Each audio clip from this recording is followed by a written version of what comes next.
بسم اللہ الرحمن الرحیم۔ السلام علیکم ورحمۃ اللہ وبرکاتہ۔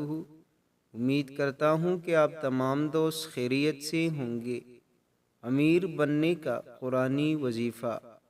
پیارے دوستو، آج میں آپ کے ساتھ ایک نہایت ہی مجرب وظیفہ شیئر کرنے جا رہا ہوں۔ یہ وظیفہ قرآن مجید کی ایک سورت کے حوالے سے ہے۔ جو شخص غریب ہو، تنگ دست ہو، مسکین ہو اور یہ وظیفہ پڑھے تو اللہ پاک چند دن کے عمل سے اسے امیر بنا دیتا ہے، غنی بنا دیتا ہے، زندگی بھر غربت نہ دیکھے گا، پیسوں کی کمی محسوس تک نہ ہوگی، جیب ہر وقت پیسوں سے بھرا ہوگا۔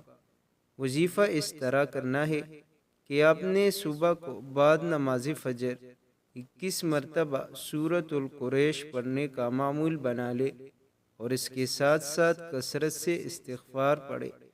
اول و آخر 3 مرتبہ درود شریف لازمی پڑھے۔